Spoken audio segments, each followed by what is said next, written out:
Cheers. Hey there, Sharon Horne-Ellstrom here. Welcome to day 1973 of What's She Up To Now.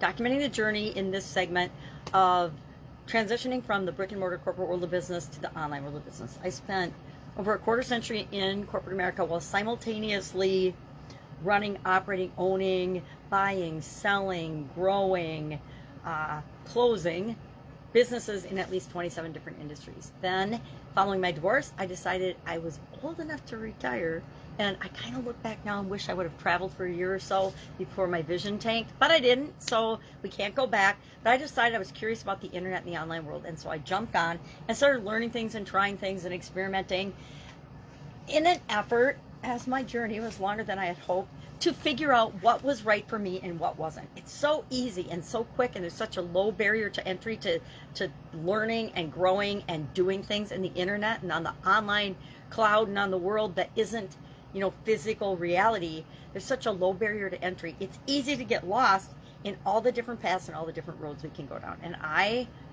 like to think I'm smart, but obviously not that smart, because I got sucked in to different roads that weren't right for me, just like everybody else does. So whenever we think we're like, oh, this won't happen to me, guess what? It absolutely will. Whenever you think you're not going to compare yourself to others, guess what? You'll find yourself scrolling through their social media, through the groups and the things that they're doing, and you'll find yourself comparing yourself to them, even though you're like, I don't really compare myself to others. I'm different than other people. Why am I doing this? But we all fall prey to the different crazy things that happen to our lives, both on and offline. Today, I created 2 pieces of content. I do that every day. I've been doing it for quite a few years now. I've been doing an annual challenge right along with, at least since 2019, a segment for my Supersize Your Business group. I say for female entrepreneurs, but really I end up having more male entrepreneurs in there than I do female. It just works out that way. Probably because I grew up with a family of all sisters, so I've always had lots of sisters and lots of women, but I, in work and in life, had a lot of men friends and men associates. I'm an engineer by training, so I ended up working in companies and environments that were me and the rest men, right? That's just the way it worked out. And in different trades and different industries, that's what happens.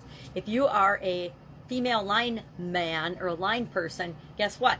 99+% of your coworkers are men. If you are an engineer, if you are, and that's changing, it's changing a little, but it's not changing a lot. People are looking for equality, which there's no such thing, by the way, and balance, but those are defined by us. I define what balance is for me. You define what balance is for you. I'm not looking to be equal to anyone else. I just want to be the best possible version of myself. So today, for Supersize Your Business, our idiom was, a rising tide lifts all boats.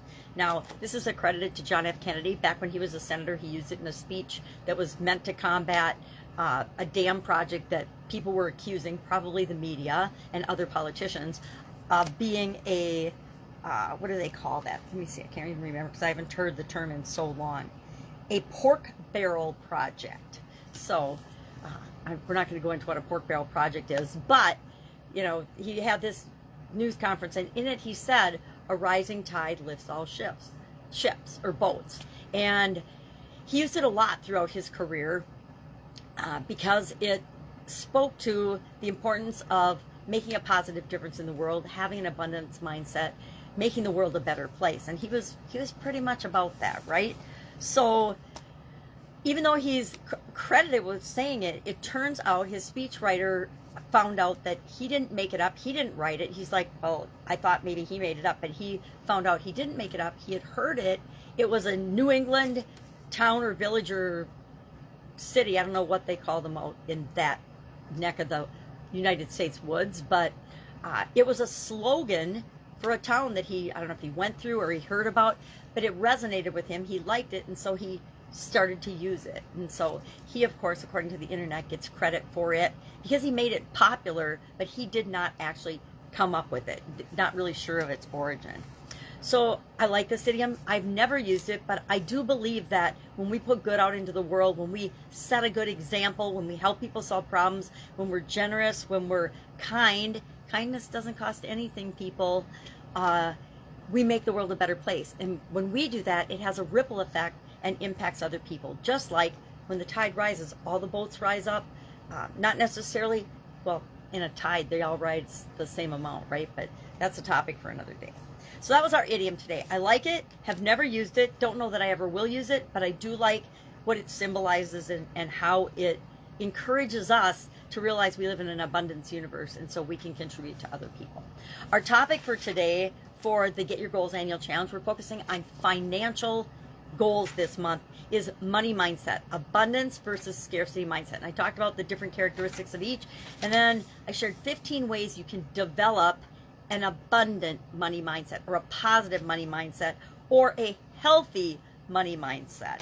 And we talked about those, and then our action item today is just to pick one of those and say, okay, this resonates with me. I'm going to add this to my life and make it a habit so that it positively impacts my thoughts and beliefs and feelings about money going forward. Because guess what? We need positive feelings and thoughts and beliefs about money in order to attract them into our life. If we have negative thoughts about money, if we have scarcity and lack beliefs, guess what?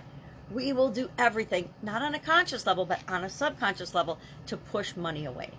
And as much as I like to think I have an abundance and positive mindset, I have had times in my life where lack and scarcity and doubt, worry, and fear overtook me and negatively impacted me, not only in the area of finances, but in the area of health, mental well-being, relationships, and other areas and aspects of our lives. I think that things happen to challenge us and to make us wake up and become conscious of the way we're thinking and the way we're feeling and the results that we're getting.